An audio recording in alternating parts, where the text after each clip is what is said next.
Hello दोस्तों, correct translation into English की series को आगे बढ़ाते हुए आज के वीडियो में मैं लेके आया हूँ। किसी व्यक्ति का अगर पेशा बताना हो या जाति बताना हो या रिलीजन बताना हो या नेशनैलिटी बताना हो या उसका धर्म बताना हो तो हम किस तरह से सेंटेंस को इंग्लिश में लिखते हैं। तो स्वागत है आपका। चलिए स्टार्ट करते हैं आज की वीडियो को। देखिए, जो पेशा होगा या जो धर्म या नेशनैलिटी या पोस्ट बताएंगे वो ऑब्वियसली कॉमन नाउन होगा। कॉमन नाउन सिंगुलर नंबर में होगा तो उससे पहले ए या फिर एन आप निश्चित रूप से लगाना है। हिंदी वाले सेंटेंस में वो लगा भी रह सकता है, नहीं भी लगा रह सकता है, बट इंग्लिश वाले सेंटेंस में कॉमन नाउन से पहले आपको इंडेफिनिट आर्टिकल जैसे कि ए या फिर एन लगाना ही पड़ेगा। बिना इंडेफिनिट आर्टिकल के सेंटेंस गलत हो जाएगा। ये इससे पहले वाले वीडियोस में भी हमने डिस्कस किया, तो इसीलिए पहले लिख दिया कि सिंगुलर कॉमन नाउन से पहले ए या फिर एन का प्रयोग अवश्य करें। मतलब इस सेंटेंस में या जब आप यूज करेंगे तो कॉमन नाउन से पहले आपको ए और एन का प्रयोग यूज करना पड़ेगा अगर सिंगुलर में है तो। कॉमन नाउन क्या है? वो नाउन जिससे पूरी जाति का बोध होता है। जैसे मैं कहता हूँ डॉक्टर, तो मतलब डॉक्टर जितने भी हैं उस पूरे जाति को रिप्रेजेंट करने के लिए शब्द इस्तेमाल हुआ है डॉक्टर।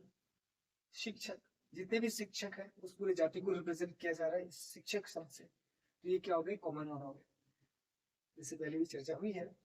या फिर आप करेक्ट यूसेज ऑफ नाउन्स का एक सीरीज है, उसमें आप जाकर के नाउन से रिलेटेड कुछ टेक्निकलिटीज है उसकी चर्चा की गई है। अगर आप चाहें तो उस वीडियोस को देख सकते हैं। उस पूरी सीरीज में नाउन्स के ऊपर नहीं है, मतलब नाउन्स के साथ क्या टेक्निकलिटीज है या किस फॉर्म ऑफ नाउन को कैसे यूज करते हैं, इस तरह से कुछ जानकारियां वहां पे आपको मिलेगी। तो देखते हैं। तो जब कभी भी आप किसी के पेशा को या किसी के रिलीजन को या किसी के नेशनैलिटी को, किसी के ऑक्यूपेशन को, पोस्ट को बताते हैं या जाति को बताते हैं तो आपको जनरली स्ट्रक्चर कैसे फॉलो करना पड़ेगा? सब्जेक्ट, वर्ब और उसका जो पोस्ट है या नेशनैलिटी है या ऑक्यूपेशन है या कास्ट है या रिलीजन है, वो आप नाउन को रिप्रेजेंट किया है। मतलब सेंटेंस में सब्जेक्ट मतलब जो वो है, जिसका वो पेशा है, उसके जगह पे नाउन हो सकता है या प्रोनाउन हो सकता है। नहीं? या तो व्यक्ति का नाम होगा या उसकी जगह पे यूज होने वाला कोई प्रोनाउन होगा, इसलिए यहाँ पे लिखा सब्जेक्ट के जगह पे नाउन या प्रोनाउन होगा। और वर्ब, वर्ब में क्या होगा? Is M are. डिपेंड करता है कि आपने यहाँ पर क्या यूज किया है, उसके हिसाब से इज एम आर। और उसके बाद जो नाउन है, मतलब जो प्रोफेशन है, पोस्ट है, नेशनैलिटी है, कास्ट है, उसको आप उसके बाद लिखेंगे। जैसे सुमन शिक्षक हैं। अब सुमन नाम है ना, सब्जेक्ट यहाँ पर सुमन है, इज लगाना है क्योंकि आप पेशा को रिप्रेजेंट, शिक्षक है पेशा है, इसको दिखा रहे। तो क्या हो जाएगा? सुमन वर्ब मतलब इज टीचर, पर टीचर कॉमन नाउन है, सिंगुलर नंबर में है, इसलिए उससे पहले आपको ए या फिर एन लगाना पड़ेगा। तो टीचर से पहले अ लगेगा। तो क्या हो जाएगा? सुमन शिक्षक है, तो सुमन इज अ टीचर। नेक्स्ट, तुम डॉक्टर हो। डॉक्टर कॉमन नाउन है, उससे पहले ये लगना पड़ेगा। तुम सब्जेक्ट है, यहाँ पे यू, यू के साथ हम आर लगाते, तो यू आर अ डॉक्टर।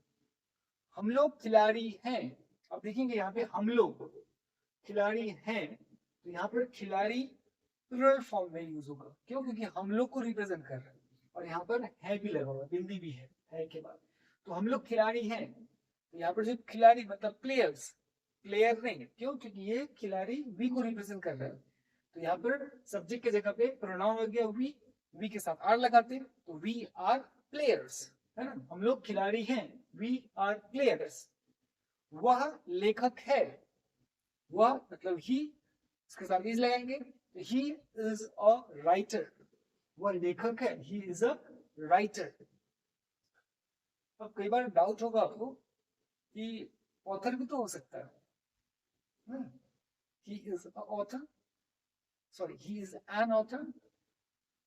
तो राइटर और ऑथर में क्या फर्क है? देखिए, ऑथर किसी बुक का होगा, मतलब आपके पास बुक है और आप कहना चाहते हैं कि इस बुक का ये राइटर है, तो वहां पर राइटर करेक्ट नहीं होगा, लिखना पड़ेगा इस बुक का ये ऑथर है। मतलब जब आप ऑथर लिखेंगे राइटर के जगह पे, तो आपको जिसको लिखा है उसकी भी मेंशन होगी।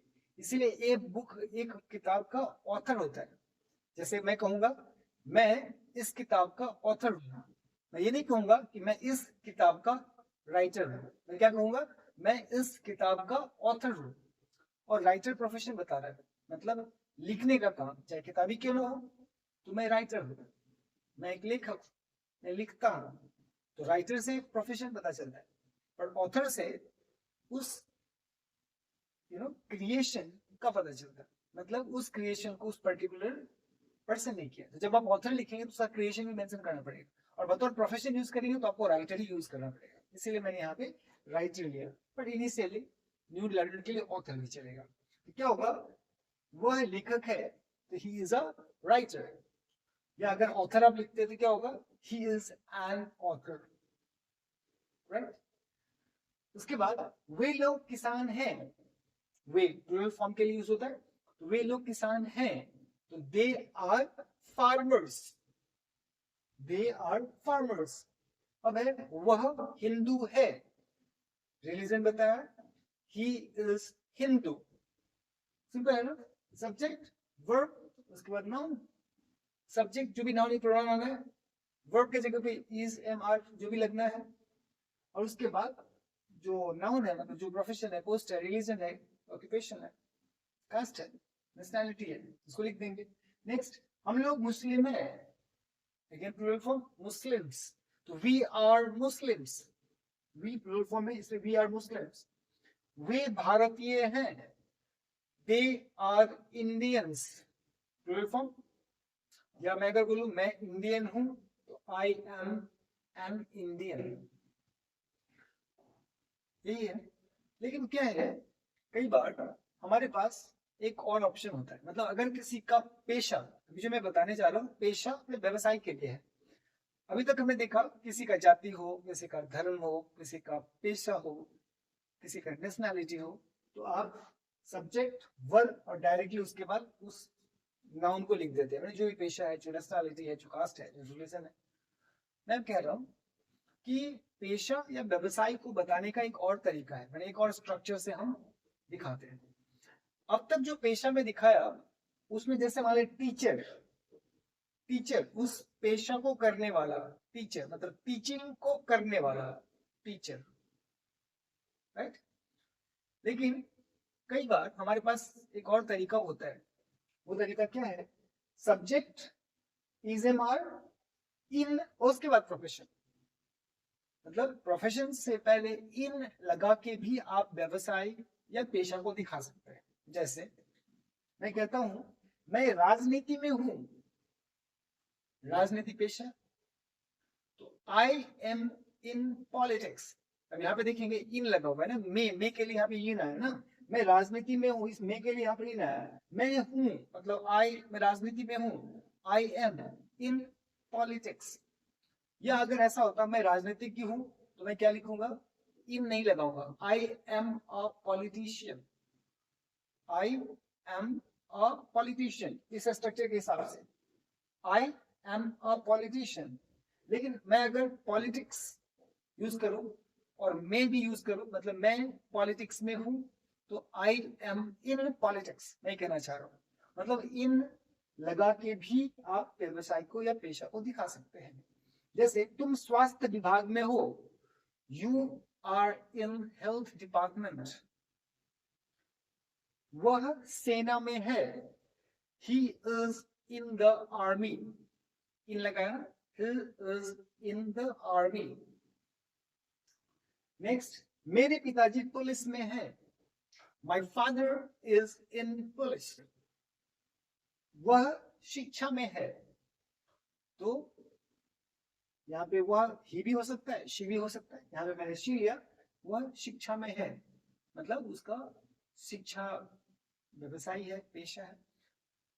तो क्या हो जाएगा, शी इज इन टीचिंग, ये इसको ऐसे ही बना सकते हैं, वह शिक्षक है, तो शी इज अ टीचर। वह कहेंगे, जब वो लिखते हैं कि वह शिक्षक है, उसमें मैं आया नहीं, तो आप डायरेक्टली बनाते शी इज अ टीचर। लेकिन जब आप लिखते हैं वह शिक्षा में है, में आ गया, तो फिर आपको बनाना पड़ेगा शी इज इन टीचिंग। तो इस तरह पेशा और व्यवसाय के लिए आपके पास दो ऑप्शन है। एक तो इन वाला स्ट्रक्चर, मतलब सब्जेक्ट इज एम आर, फिर इन, उसके बाद प्रोफेशन है या ऑक्यूपेशन है, और एक दूसरा सब्जेक्ट इज एम आर, फिर वही प्रोफेशन, बस उसमें इन नहीं लगा। तो इस तरह से हम किसी के व्यवसाय को, किसी के रिलीजन को, किसी के नेशनैलिटी को, किसी के कास्ट को हम इस तरह से इंग्लिश में बताते हैं। आपने क्या करना है, थोड़ा सा प्रैक्टिस करना है, ध्यान देना है, लर्न हो जाएगा, बहुत सिंपल है। आप एक एक करके सीखते जाइए, बहुत हद तक आपको इंग्लिश आ जाएगी। आई एम श्योर, मतलब ऐसा होगा। बस आप सिलसिलेवार ढंग से करते जाइए। अगर आप न्यू है तो घबराने की जरूरत नहीं है, बहुत सारी चीजें सीखनी होती है, बट आप एक एक करके सीखिए। आप एक ट्रांसलेशन वाला पार्ट को सीख लीजिए, फिर उसके बाद और भी जो दूसरे ग्रामर के रूल्स हैं, ग्रामर के भाग हैं, उस पर उसके बाद जाइए। आपको धीरे धीरे सब समझ में आने लग जाएगा। सारे ये ये चैनल, इस चैनल के जरिए ये मेरी कोशिश है कि आपको इंग्लिश आसानी से सीख सके, कम्युनिकेशन में हेल्प आएगा, स्पोकन पार्ट आप सीख पाएंगे, साथ ही साथ लिखने में करेक्टली कैसे लिखें, दोनों में काम आएगा।